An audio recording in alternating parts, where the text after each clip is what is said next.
नमस्कार, मैं योगेश राणा। बात तो आज इस पर करेंगे कि आखिर कांग्रेस के प्रदेश अध्यक्ष गणेश गोदियाल और कर्ण मेहरा थराली गए और वहां से ऐसा क्या लेकर आए कि जिसे वो उत्तराखंड के राज्यपाल और देश के प्रधानमंत्री नरेंद्र मोदी को भेजने की बात कह रहे हैं। लेकिन जब 1 दिसंबर को कर्नल अजय कोठियाल ने अपने सोशल मीडिया पेजों पर एक वीडियो डाला और इसके बाद जो हंगामा मच गया, पिछले 4-5 दिन से जो मचा हुआ है, पहले इन 4-5 दिनों में ऐसा क्या क्या हो गया, बात इस पर करते हैं। कर्नल अजय कोठियाल ने बीजेपी को एक बड़े संकट में डाल दिया है, उसका ताना बाना बुन दिया है। कर्नल अजय कोठियाल के इस बयान को कांग्रेस ने मुद्दा बना दिया। उसको कर्नल अजय कोठियाल ने ही अपने सोशल मीडिया पर डाला है, खुद ही, जिस बयान को कांग्रेस ने मुद्दा बनाया है। कर्नल अजय कोठियाल ने आपदा प्रबंधन पर आयोजित एक बैठक में एक बयान दिया। उन्होंने कहा कि धराली में आज भी 147 डेड बॉडी मलबे के नीचे दबी हुई है। ऐसा नहीं है कि उन डेड बॉडी को निकाला नहीं जा सकता है, निकाला जा सकता है, लेकिन उत्तरकाशी जिले के धराली में बदहाली के हालात हमारी नकारात्मक सोच का उदाहरण है। 4 महीने बाद भी वहां हालात खराब है। यह बात कर्नल अजय कोठियाल कह रहे हैं, इसीलिए 2 सवाल जन्म लेते हैं उनके कहने की वजह से। वैसे तो ये चर्चा पहले से ही हो रही थी सोशल मीडिया पर, बीच बीच में कोई वहां जाकर कह दे रहा था, सड़क बनी जब वहां तब भी कहा गया। लेकिन कर्नल अजय कोठियाल के कहने में और बाकी के कहने में क्या अंतर है और क्यों सवाल जन्म लेते हैं 2, यह समझना चाहिए। पहला सवाल, यह बात पहले भी उठती रही है, जैसा मैंने कहा, धराली में मलबे में बहुत से लोग दफन है, ये बात उठती रही है, लेकिन कांग्रेस ने पहले इस मामले को इतना गंभीरता से नहीं लिया और बाकी बातें भी आई गई हो जाती थी। लेकिन कर्नल अजय कोठियाल के इस बयान के बाद तुरंत ही कांग्रेस के प्रदेश अध्यक्ष गणेश गोदियाल और कर्ण मेहरा धराली के लिए एक प्रतिनिधिमंडल लेकर रवाना हो गए। आखिर क्यों? गणेश गोदियाल और कर्ण मेहरा ने ऐसा इसलिए किया क्योंकि जब इसी 5 अगस्त को उत्तरकाशी जिले के धराली में भीषण आपदा आई थी और एक पूरा गांव तबाह हो गया, तो उसके बाद 12 अगस्त के आसपास की बात है, कर्नल अजय कोठियाल की मुख्यमंत्री पुष्कर सिंह धामी से मुलाकात हुई। मुख्यमंत्री धामी ने कर्नल अजय कोठियाल को एक बड़ी जिम्मेदारी सौंपी। मुख्यमंत्री धामी ने धराली आपदा के बाद पूरी गंगोत्री घाटी में पुनर्स्थापना की जिम्मेदारी कर्नल अजय कोठियाल को दी। कर्नल अजय कोठियाल ने यह बात खुद ही अपने सोशल मीडिया पेजों पर उस वक्त भी शेयर की थी, मीडिया में खबरें भी चली थी। और अब 5 दिन पहले 1 दिसंबर को कर्नल अजय कोठियाल खुद ही अपने ही सोशल मीडिया पेजों पर एक बैठक की वीडियो शेयर कर देते हैं, जिसमें वो कहते हैं कि धराली में आज भी 147 डेड बॉडी दफन है और धराली में कुछ नहीं हुआ है आज तक। जो लोग दफन है उनको निकालने के लिए, जो घर दफन है उनको निकालने के लिए। इस वीडियो में वो 3 बातें कह रहे हैं। पहली, वो कह रहे हैं कि धराली में आज भी 147 लोगों की डेड बॉडी दफन है जिनको निकाला जा सकता है, लेकिन वो आज तक नहीं निकाली जा सकी। दूसरी बात, अजय कोठियाल कह रहे हैं कि 5 अगस्त के बाद धराली में कोई काम नहीं हुआ। जब आपदा आई उसके बाद वहां के लिए एक कोशिश तो की जाए। काम से अजय कोठियाल का जो मतलब है वो मतलब है मलबे में दबे हुए घरों की खुदाई से, लोगों की डेड बॉडी को निकाले जाने से। और तीसरी बात, अजय कोठियाल खुद ही सवाल उठा रहे हैं कि धराली पर बनाई जा रही जो रिपोर्ट्स है उनको लेकर। वो कह रहे हैं कि 4 साइंटिस्ट वहां गए, वो खुद नीचे रहे, उन्होंने 2 इंस्ट्रक्टर को ऊपर भेज दिया, फोटो खिंचाई और रिपोर्ट तैयार कर दी गई और उसी रिपोर्ट को सरकार को सौंपा जा रहा है। यानी कर्नल अजय कोठियाल बहुत ही गंभीर बातें कह रहे हैं। उनकी बातें इसलिए और भी अधिक गंभीर हो जाती है क्योंकि वो सरकार का हिस्सा है, उस काम का, उस टीम का, जिसको जिम्मेदारी सौंपी गई धराली को एक बार फिर से पुनर्निर्मित करने की। इसीलिए जब भी पहले ये सवाल उठे कि धराली में आपदा के बाद लोगों के शव अभी भी दबे हुए हैं, तो उनको इतना गंभीरता से नहीं लिया गया। लेकिन कर्नल अजय कोठियाल की बातों को इसीलिए गंभीरता से लिया गया क्योंकि वो उस व्यवस्था का हिस्सा है जिस व्यवस्था को धराली की जिम्मेदारी सौंपी गई। इसीलिए उन पर शक नहीं किया जा रहा है क्योंकि वो सिस्टम का हिस्सा है जिसको धराली की जिम्मेदारी सौंपी गई आपदा के बाद। यही कारण है कांग्रेस के प्रदेश अध्यक्ष गणेश गोदियाल और कर्ण मेहरा ने यह मुद्दा उठा लिया। गणेश गोदियाल और कर्ण मेहरा धराली गए, एक प्रतिनिधि मंडल को साथ में लेकर, कांग्रेस का प्रतिनिधि मंडल। वहां से उन्होंने कई घंटे की वीडियो बनाई, बहुत से लोगों से बातचीत की, बहुत से आरोप लगाए गए, बहुत से सुझाव दिए गए, बहुत सी बातें हुई। उत्तराखंड की सरकार को वहां से बहुत सारे सुझाव दिए और जो वहां से वीडियो कांग्रेस के इन दोनों नेताओं ने जारी की है उनमें से 5-6 मिनट की वो बातें सुननी और देखनी चाहिए, जिस हिस्से में धराली के लोकल लोगों से कांग्रेस के इन दोनों नेताओं ने बातचीत की है। यह वीडियो पूरी तरह से कांग्रेस के नेताओं की तरफ से जारी किए गए हैं। यह वीडियो गणेश गोदियाल के सोशल मीडिया पेजों से ली गई है। आप ये देखिए, सुनिए, इसके बाद 1-2 और कुछ खास बिंदुओं पर बात करेंगे। देहरादून में आकर आखिर गणेश गोदियाल और कर्ण मेहरा कह क्या रहे हैं। करीब कितने नाप जमीन का नुकसान हुआ है सर? ये 2-2.5 नाली का 250 नाली नाप 250 नाली जी।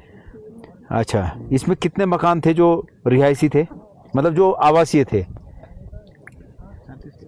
नहीं, आवासीय तो ज्यादा थे। आवासीय मकान तो पूरा गांव 112 का है। 112 जी आवासीय जी सी मकान। और ये होटल्स और जो व्यावसायिक थे व्यावसायिक सर कितने? Sir up to 70 hotels. हाँ 70 ज्यादा लगभग 70 से ऊपर ही थे भाई। 70 से ऊपर थे और होटल होम स्टे और हाँ जो जैसे रिजॉर्ट्स वगैरह और कुछ वो होम स्टे, कुछ होम स्टे नहीं होता है जी। अच्छा, और ये जो बात चली है, जो कर्नल साहब ने कहा कि 147 लोग यहाँ दफन हैं, आपका क्या कहना है इसमें? क्या लगता है आपको कि कितने लोग यहाँ दफन होंगे? क्या इन लोगों को निकालने की कोई प्रयास सरकार के द्वारा या किसी के द्वारा भी, कोई एनजीओ के द्वारा या सरकार के किसी संस्था के द्वारा हुआ क्या है? कोई प्रयास नहीं हुआ। कोई प्रयास नहीं। कोई प्रयास 2 फीट में लास्ट डेड बॉडी मिल जाएगी सर। 2 फीट में अगर डेड बॉडी खोदा केवल 1 फीट निकाल देते। सर पर ये है कि नाकामयाबी रही, जो भी उन्होंने काम किया होगा, पर मतलब ये डेड बॉडियां नहीं निकल पाई। नहीं निकाले। और मतलब आप लोग का मानना है कि वो बॉडी यहीं पर है सर, यही और प्रयास हो तो ये निकल सकते हैं। एक तो इवन सर ये जो अभी रोड बना हुआ है, ये भी डेड बॉडी के ऊपर से जा रहा है। जो रोड बना हुआ है ये भी डेड बॉडी के ऊपर से जा रहा है। मैक्सिमम डेड बॉडी रोड पे नीचे है। जो दौड़ रहे थे वो मैक्सिमम डेड बॉडी इसी रोड पे है। कर्नल साहब ने जो फिगर दिया है, आप लोग उससे सहमत है? सहमत है। एक बात आप लोग जिनको हम लोग नहीं जानते। नहीं भाई, हाँ मैं यही पूछ रहा था। जैसे मैं एक वीडियो आपको दिखाता हूँ, नेपाली उसमें मेरे संग एक बिहारी है पवार साहब। सर जैसे मानो होटल में जो लोग ठहरे होंगे, हाँ उनका पता तो नहीं, उसका जो होटल का जो पूरा विवरण होता है डिटेल, वो तो बह चुका है। होटल ही नहीं रहेगा तो पता भी नहीं भाई कितने लोग थे, कितने लोग ठहरे हैं। और जो प्लेन से जो लोग आए होंगे, तो कुछ लोगों के ऐसे थे कि जिनके अपने लोग भी नहीं रहे होंगे। बड़े शहरों में तो किसी को पता नहीं तो कौन कहाँ जा रहा है। सर आज तो उनको आज तक पहले यहाँ पे एक टैक्सी ड्राइवर आया था, उसने बोला हमारे 4 लोग मिसिंग है। मैंने कहा तू आज तक कहाँ गया? वो बोलता है कि हमारे बंदे, हमने सोचा दिल्ली में, लेकिन बाद में जब वहाँ खोजबीन किया तो पता चला वो यहाँ आ रखे थे। ऐसे से कई लोग हैं। इसमें मेरे पास एक बिहारी मजदूर का वीडियो है भाई साहब, उस समय जब मैं लेके गया आपसे मिलने के बाद, वो खुद कह रहा कि 45 लोग मेरे गायब हैं। और ऐसे नेपाली भी गायब हैं और बिहार के लोग गायब हैं, टूरिस्ट गायब होगा जैसा आपने कहा। लेकिन जो गोदियाल साहब, जो सबसे बड़ी बात है, कोटियाल साहब और सारी सरकार दबा रही है। एक बात पवार साहब हमारी बात हुई थी, हमने कहा कि कितने मोबाइल एक्टिव थे घटना से पहले और घटना घटने के बाद कितने मोबाइल इनएक्टिव हुए, इससे पता चल जाएगा। वो नहीं पता चला। दूसरा जो एक है कि जैसे आप नैनीताल चले जाएं या देहरादून चले जाएं, होटल्स में जो रहते हैं उनका आंकड़ा जो है LIU लेती है, दिया जाता है प्रशासन को, क्योंकि रजिस्टर बनता है। लेकिन ये सामरिक दृष्टि से भी महत्वपूर्ण है, बॉर्डर का क्षेत्र है। यहाँ के होटल, रिजॉर्ट्स, होम स्टेज में जो टिके थे उसका आंकड़ा इनके पास होना चाहिए था, जो सरकार प्रस्तुत नहीं कर रही है। तो ये बहुत गंभीर है। और लोगों को जिनको गुमशुदा बनाया गया उनको तो कुछ मिलना भी नहीं है, लाभ भी नहीं मिलेगा। तो ये बड़े चिंता के विषय हैं जिस पर चर्चा होनी चाहिए। मुझे लगता है ये बड़ा अफसोसजनक है। जो एक वाकया उन्होंने बताया कि एक बहन ने इसलिए आत्महत्या कर दी कि उनके बेटे ने कर्ज बात करके यहाँ पर छोटा मोटा कामकाज शुरू किया था और अब वो पूरा तहस नहस हो गया। बैंक वाले परेशान कर रहे हैं। सरकार तत्काल इन तमाम व्यवसायियों के बैंक के इंस्टॉलमेंट को रोके, उस पर जो बढ़ने वाला ब्याज है उस ब्याज को और उस जो इंस्टॉलमेंट है उसकी प्रतिपूर्ति का गारंटी सरकार ले, ये तत्काल करे, लोन माफी की बात करे। और दूसरी बात है कि एक व्यक्ति ने इस एवज में खुद आत्महत्या कर ली, एक महिला ने आत्महत्या कर ली कि बेटे पर मतलब चारों तरफ से दबाव था। तो सरकार इस स्थिति को समझे। ये जैसे भाई उमेश मेरा भाई है, ऐसे 30-40% लोग हैं यहाँ। जैसे भाई का घर था, सब जानते हैं, घर गया, मेरा भी नुकसान हुआ, लेकिन मैं इसकी पीड़ा ज्यादा समझता हूँ। सामने इसका रिसोर्ट था, वो भी गया, एक नया बन रहा था, वो भी गया। नीचे बगीचे थे, बगीचे में टावर लगे थे दोनों।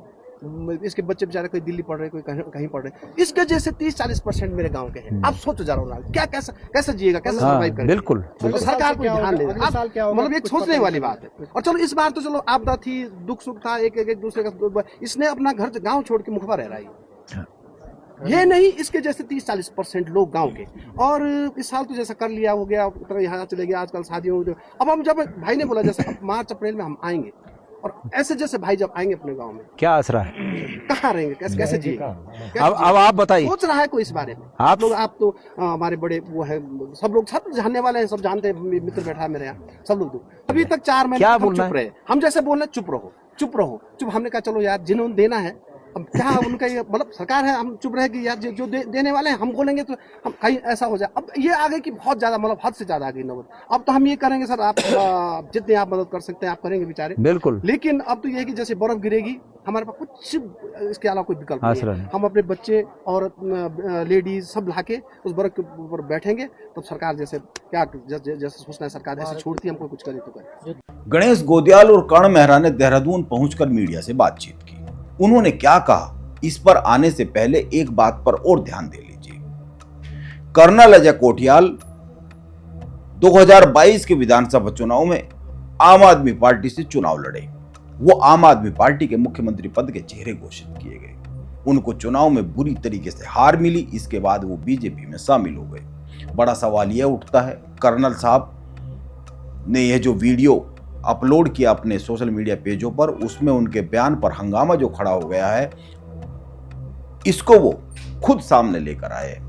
इसीलिए सवाल यह उठ रहा है कि पिछले 4 साल से राजनीतिक गतिविधियों में वक्त गुजार रहे कर्नल साहब को क्या यह नहीं पता था कि वो यह जो बयान दे रहे 147 लोगों के शव अभी भी थराली में दबे होने की जो बात कह रहे हैं, इस पर क्या रिएक्शंस आएंगे, इस पर क्या राजनीति शुरू हो जाएगी? क्या इसका उनको पता नहीं था? और दूसरा बड़ा सवाल, यह आंकड़ा कर्नल साहब के पास कहां से आया इतना स्पेसिफिक? यह जो 147 डेड बॉडी की बात वो कर रहे हैं, इतना सटीक आंकड़ा उनके पास कहां से आया, यह भी उनको बताना चाहिए। आखिर वो इस आंकड़े तक पहुंचे कैसे? क्योंकि सरकार के आंकड़े तो कुछ और है, मिलान होता नहीं है। कर्नल अजय कोठियाल ने एक ऐसा मुद्दा कांग्रेस को थमा दिया है जिसका नुकसान बीजेपी को हो सकता है, क्योंकि यह बहुत ही गंभीर विषय है और मानवीय संवेदनाओं से जुड़ा हुआ विषय है। हालांकि कर्नल अजय कोठियाल ने अपना एक और बयान जारी किया 2 दिन बाद, जब वो पहला वीडियो आया उसके 2 दिन बाद, और इस बयान में वो अपनी इस बात का खंडन तो नहीं कर रहे हैं जो 147 लोग धराली में आपदा के बाद आज भी मलबे में दबे हुए हैं, ये जो बात कह रहे हैं, इसका वो खंडन नहीं कर रहे। वो अपनी बात का खंडन नहीं करते हुए वो कह रहे हैं कि कांग्रेस इस मुद्दे पर राजनीतिक रंग दे रही है, राजनीति कर रही है। आपदा और आपदा से जुड़े सवाल बहुत ही सेंसिटिव, संवेदनशील होते हैं, बहुत ही मानवीय दृष्टिकोण से भी। यही कारण है कांग्रेस के प्रदेश अध्यक्ष गणेश गोदियाल और कर्ण मेहरा इस मामले में अति एक्टिव हो गए।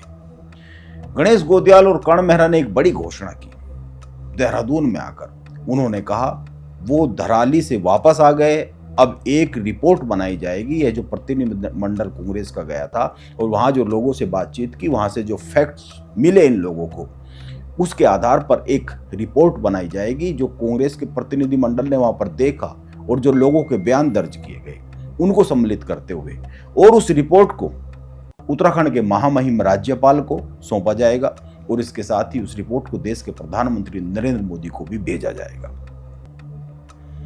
अब यह तो तय हो गया है कि कांग्रेस इस मामले को, इस मुद्दे को चुनाव तक लेकर जाने वाली है। आने वाले समय में उत्तराखंड सरकार का इस पर क्या रुख रहेगा, बीजेपी का क्या रुख रहेगा और आने वाले समय में कांग्रेस की इस पूरे मामले पर रणनीति क्या रहेगी, यह तो आने वाले वक्त में ही पता चलेगी। लेकिन एक बात तो साफ है जो दिख रही है कि कर्नल अजय कोठियाल ने बीजेपी को एक चिंता में तो डाल ही दिया है, क्योंकि वो धराली की आपदा से जुड़े एक ऐसे व्यक्ति है जो आपदा के बाद वहां पर काम करने के लिए जो सरकार ने जिन लोगों को लगाया है उनमें से एक ऐसे व्यक्ति है जिसको एक जिम्मेदारी सौंपी गई थी। जैसा कि उन्होंने मुख्यमंत्री पुष्कर सिंह धामी से मिलने के बाद सोशल मीडिया पर खुद ही लिखा था कि उनको धराली के पुनर्निर्माण की सरकार ने जिम्मेदारी दी है। नमस्कार, मैं योगेश राणा।